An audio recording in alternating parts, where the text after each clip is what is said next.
This is an emergency podcast. This is an emergency podcast. What's up, everyone, and welcome to this emergency edition of the Renewable Energy SmartPod. I'm your host, Sean McMahon. Now, the Leaders Summit on Climate that was organized by the Biden administration just wrapped up a few hours ago. And since that virtual meeting was convened to tackle the climate emergency, we thought we'd respond by convening an emergency podcast. I invited Justin Gerdes, senior correspondent for Energy Monitor, to join me in breaking down the key takeaways from the summit. But before this emergency podcast turns on the lights and sirens, I want to say a special thank you to our exclusive sponsor, EDF Renewables. EDF Renewables is a leading renewable energy developer in North America with 20 gigawatts of wind, solar, and storage projects of all sizes throughout the United States, Canada, and Mexico. EDF Renewables. Energy your way.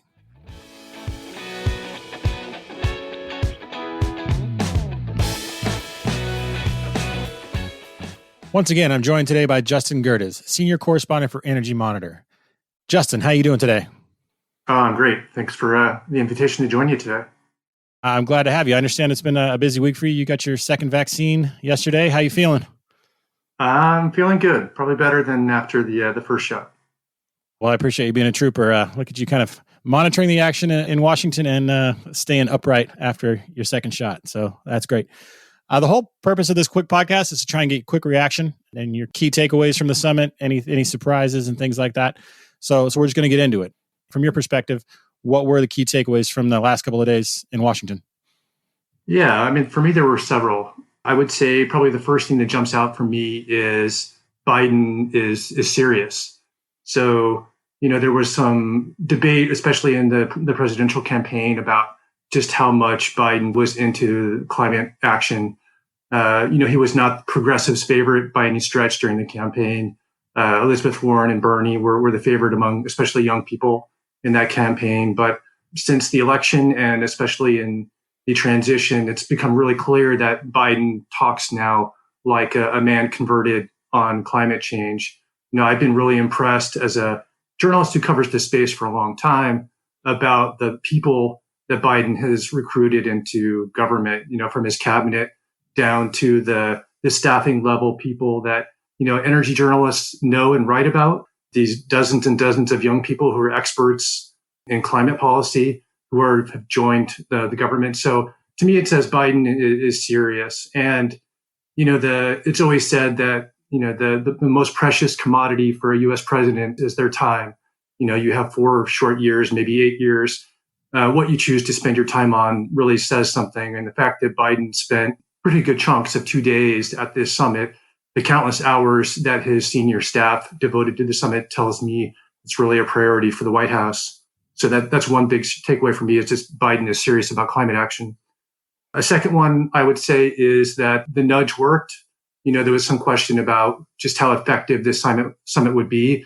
The White House was pretty careful about downplaying expectations in the lead up to the summit, trying to say that, perhaps don't expect too many blockbuster announcements, even though it was clear that behind the scenes, especially the envoy, John Kerry, was doing really ardent work to lobby his colleagues and counterparts around the world.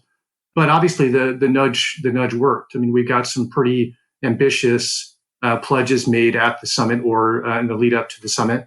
So just the convening power of the U.S. worked in this case. And I'd say maybe a last one is just that it's clear the U.S. is still the indispensable nation on climate. It was abundantly clear in just about every opening remark from a world leader or business official who spoke over these 2 days, just the relief, the palpable relief that the U.S. was back and re-engaged in the climate fight. So you mentioned how Biden has done a great job of shoring up the progressive base when it comes to climate, not just with this summit, but with some of his other proposals since he took office. But what about the international community? They've watched the political pendulum swing back and forth here in the U.S. Do you think the last couple of days has done any good in terms of rebuilding trust on that front?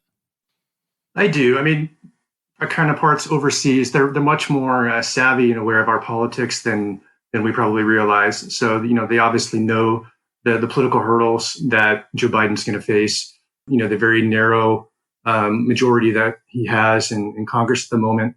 He has basically, 2 years to get much legislative action done, at most, unless Democrats retain both houses in Congress in 2022. But I also think that his foreign counterparts are aware of the time and dedication that the administration already put into this effort, and having key people like John Kerry and Gina McCarthy, the National Climate Advisor, taking up both the domestic, in her case, and the foreign parts of the portfolio, sends a signal to those foreign counterparts that even though the domestic politics are going to be challenging, frankly, there's really senior, experienced, seasoned people in these key jobs in Kerry and McCarthy who will do everything they can, pull every administrative lever to try to get as much done administratively as we can over the next 4 years. And now you mentioned the nudge to some of those international partners. One of the key headlines coming out of the summit is Biden's targeting a 50 to 52% reduction in greenhouse gas emissions by 2030. We saw a whole slew of similar, targets announced either in the build up to the summit or at the summit. Which ones of those targets or those announcements caught your eye? Yeah, I would have to say one of the big ones for me was the announcement by South Korea that they were going to end overseas coal finance. So, Asia has been one of the last holdouts in providing finance for new coal-fired power stations. China, Korea, Japan. There's been a lot of activist effort in that regard to crack down on the overseas coal lending by those countries in particular. So at least in the feedback that I saw from activists who watched this space really closely, they were really encouraged to get that announcement from South Korea. One of the things I saw was China is kind of pumped the brakes on, announcing anything huge, but they're kind of sticking to a previously announced goal of net zero emissions by 2060. So a question I have for you is, which goal do you think is more likely to be met? The U.S. shooting for 50 to 52% reduction by 2030, or China hitting net zero by 2060? I'm torn on this one. The Chinese obviously have a more enviable political system as far as getting something done urgently at the time that we have to act on climate. It's much easier for China to, within its own context and system, to turn directives into action. I'm really glad you mentioned that because I totally agree. It just feels like this is one of those times when China's political structure can be a real benefit and help it stay on track. Once the party decides to do something, they can really rock and roll. So do you see that as a factor too? But I also, if I can, argue both sides, I also tend to agree with, I heard remarks from Envoy Kerry and Advisor McCarthy over the last 2 days, pretty bullish on the U.S. target, even though, most experts agree it's going to be an exceedingly heavy lift to meet. But they were both bullish that the U.S. might even exceed the targets, the 2030 reduction targets. And, as somebody who follows this space closely for quite a while, I'm one of those who tends to think that once decarbonization really takes hold in the United States, it's going to go faster than most people think. So I'm thinking in particular of the transportation space. Transportation now is the single largest wedge of U.S. emissions, about 28%. And there's obviously a problem with private vehicles in the United States still burning fossil fuels. But I'm really convinced that we're at a really pivotal couple of years here where the cost curve is coming down for lithium-ion batteries. Most experts who follow the space think that it's going to be mid-2020s to reach price parity upfront for private vehicles, comparing a fossil fuel vehicle and a battery electric vehicle. I think once that happens and once people get the experience of driving an electric vehicle, I'm on my third Leaf. I would never buy a gas-powered car at this point. I think most people are going to feel the same once they do so, that, it's basically a better vehicle. And once they realize that it's not only by then, a few years cheaper to buy, but especially cheaper to operate and to run, I really think it's going to snowball, and decarbonization is going to go faster in transportation than I think most people expect. Yeah, I hear you on the car front. I'm a truck guy, and my dream truck is a Toyota Tacoma, and I was just about to buy one a few months ago, but then I pumped the brakes on it because I heard about some more electric vehicles coming out, and I was like, like a Toyota truck is like a 20-year purchase, right? Like I can't justify that. So I'm going to wait, pick up an EV when the time's right. We'll be right back.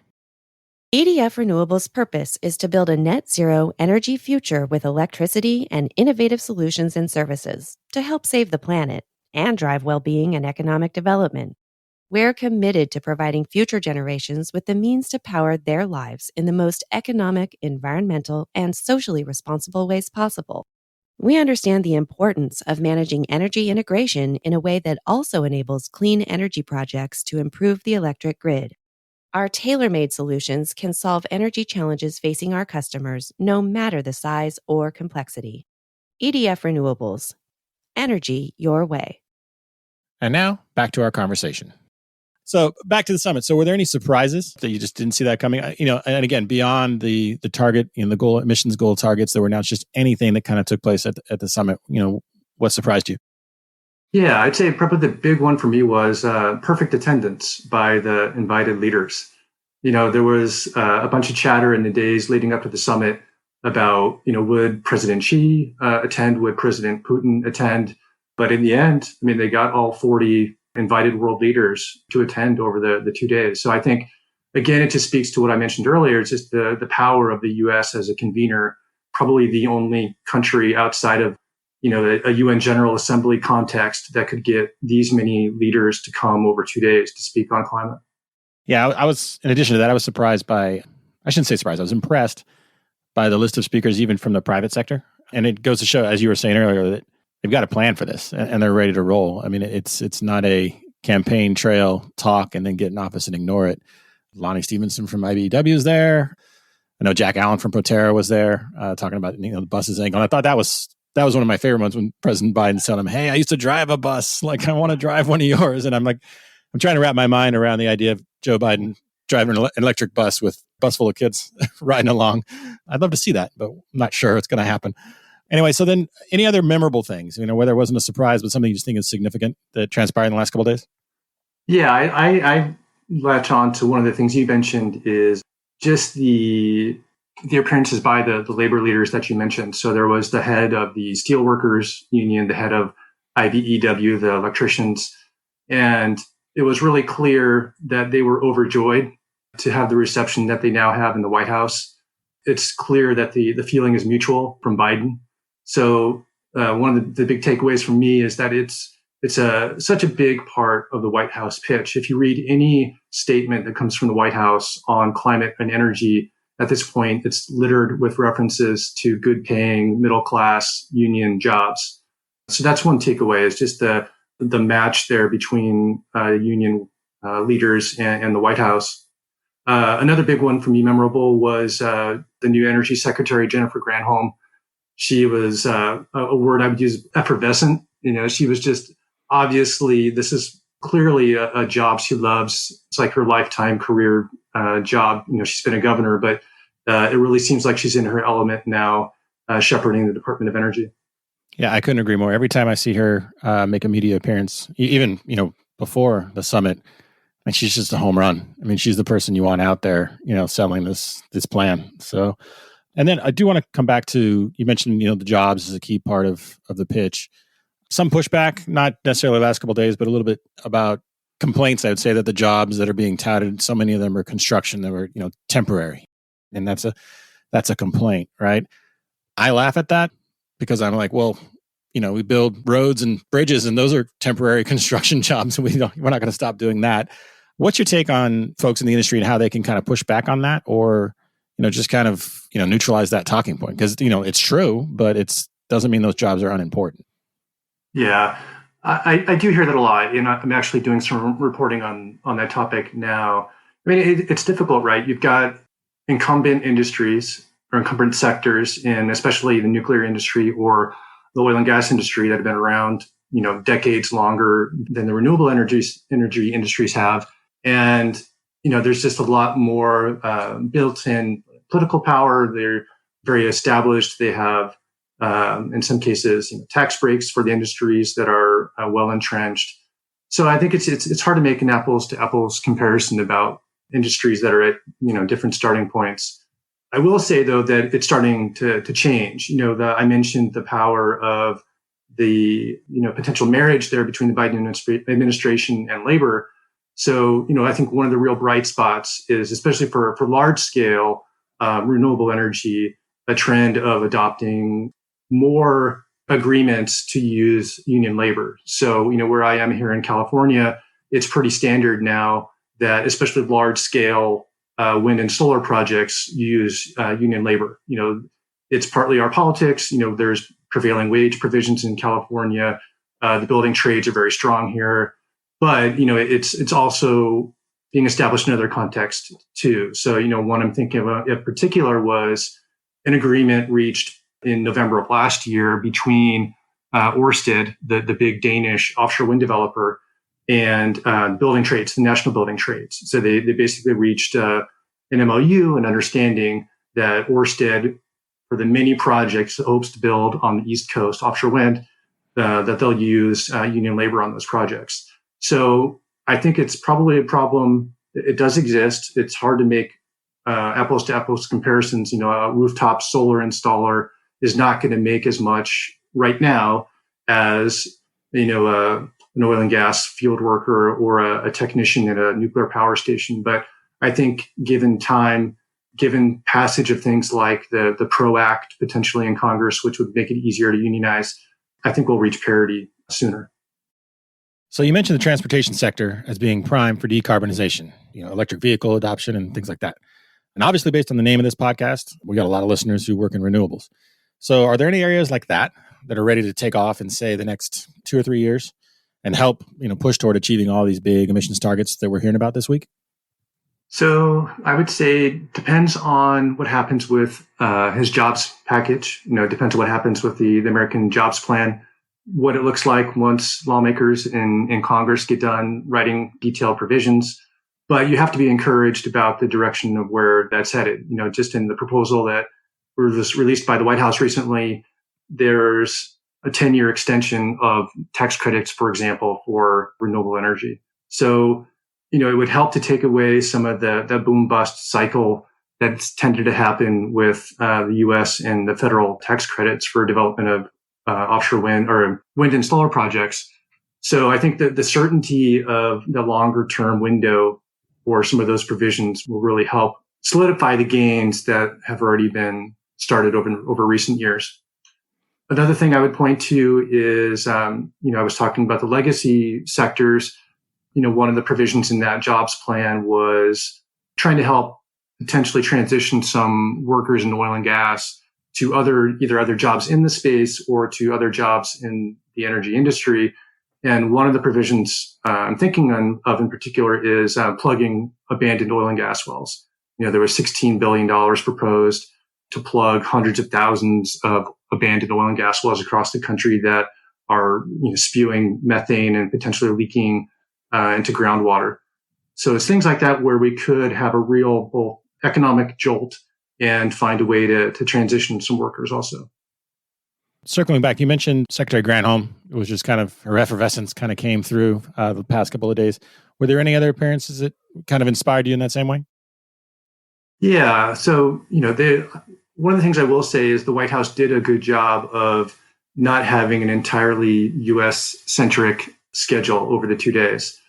So the one speaker I'm thinking of from this morning was the CEO of Easy Solar, a decentralized solar energy provider in Sierra Leone and Liberia. Just a really smart, engaging woman who is doing a great job, it sounds like, of employing young people in Sierra Leone and Liberia to deploy off-grid solar in really critical energy access space where people don't have access, frankly, to any energy services at the moment. But her company can close that bridge, and in a context where they may never get grid service, they can still have clean energy access. Speaking of young people, I was impressed by Shia Bastida from Fridays for Future. I think she's like 17, 18 years old, one of the younger activists from Mexico. And mainly on that, I just think it's great to see, even though she's been doing her thing for a few years now, it's great to see more young faces. I mean, I think right now when you ask anyone around the world, they're like, oh, Greta Thunberg, she's like the one face, So it's kind of nice. Okay, hey, there is an army of young people. It's not just one. So, and she was absolutely, and yeah, just if I could add to that, the thought I had, you're right. Not only was she a great, poised young speaker, but clearly shows how the politics on climate have shifted. I mean, I think, if you listen to her words, they were very pointed, very direct. It's hard to me to think of a previous administration, Republican or Democrat, having a young activist like that speak in such a high profile setting with the backing of the White House. Yeah, I got to admit, I was surprised. I mean, I was watching yesterday morning, and then I guess I just missed her name on the agenda that had been circulated, obviously. And yeah, I saw her pop up, and like I said, I'm familiar with her from some of her other appearances. I was like, oh my gosh, they put her on, that kind of deal. So I totally agree in terms of, kudos, I would say, to the organizers and the Biden administration for, giving her that platform. And yeah, like you said, she pulled no punches. She kind of came out swinging and was just really telling all of us old folks, to get the job done, or else her generation will. So any other stuff from the summit you want to touch on? Yeah, I'll circle back to one of your favorite moments was one of my favorite moments also, and that was Biden breaking in after the remarks by the CEO from Proterra, Jack Allen, and saying, which I'd never frankly heard before, that he used to drive a school bus and would love to drive a Proterra electric school bus. But I'm latching onto that because so I wrote a piece for Energy Monitor earlier this year. My boss had asked me to pick two companies that I thought were really poised for breakout growth during the Biden administration. Giving context, obviously, of the trends and what had been proposed by the White House. So I picked Proterra and I picked Ørsted, and it's just really fascinating to see. So what must have gone on behind the scenes to get one of those coveted speaking slots by the business leaders, and the fact that the Proterra CEO was one of them. It's interesting. They're a very politically savvy, connected company. Jennifer Granholm was on their board before she joined the energy department. They're a big part of their business is, or at least it hasn't historically been, getting support from the federal government to deploy electric buses, either for transit agencies or for school buses. So it's just one to watch that I think they're expanding their presence. They recently went public. They started out as a purely transit bus company, but now they're going into things like delivery vans and school buses and heavy construction machinery. So it's interesting to see that it seems like the White House kind of has their finger on the pulse of where the market is going and some of the promising companies to watch too. Yeah, now obviously that you're pretty clairvoyant with that piece you wrote for Energy Monitor. What other stuff you got coming down the pipeline? Anything, any special series or anything like that at Energy Monitor you want to preview or give us, get our listeners warmed up and ready to read whenever it comes out? Sure. So myself and my colleagues, we have a big package of stories coming up, kind of touching on what we talked about earlier, which is clean energy and workers, clean energy and labor. So, I'm our U.S. correspondent, so I'm going to be writing about a little bit of that tension we talked about earlier of how do you handle the transition for workers? How do you address some of those concerns about disparity in wages? But we'll be taking the global context. That's one of the great things about Energy Monitor is we, I think, do a real service by providing a really global perspective for readers. We have a team based in Brussels. We have writers based in the UK, but we also get contributions from people in Africa and Asia, in Latin America. So we're doing that big series kind of to coincide with May 1, with International Labor Day. So we'll have a big package of stories coming in early May to watch for. Well, I couldn't agree more with your comment about the global perspective that Energy Monitor brings. Any listeners out there, that's at energymonitor.ai. Go there. Just tremendous work. A lot of, like I said, global perspectives, but jobs, technologies, things like that. So you and your team do an awesome job. Well, Justin, that's about all the time we have right now. So thank you very much. I appreciate it. Like I said, especially day after your COVID vaccine. I appreciate you coming in and being a good trooper to do this for us. So thank you very much. Thank you. It was an honor to be here and really appreciated the invitation.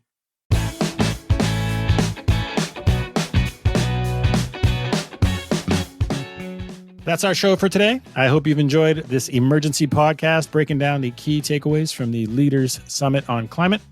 Join me for our next episode where I'll be talking with Joseph Tripke from Liam Research, and we'll be dissecting a controversy that's starting to heat up in California about net energy metering as it relates to rooftop solar. I hope you listen then. Once again, we'd like to thank our exclusive sponsor, EDF Renewables. If you like this podcast, please share it with your friends and colleagues, and be sure to follow us on Apple, Google, Spotify, or wherever you get your podcasts. You can also follow us on Twitter, where our handle is @RenewablesPod. And if you'd like a daily dose of renewable news delivered to your inbox, head to smartbrief.com and sign up for the Renewable Energy Smart Brief. The Renewable Energy SmartPod is a production of SmartBrief, a future company.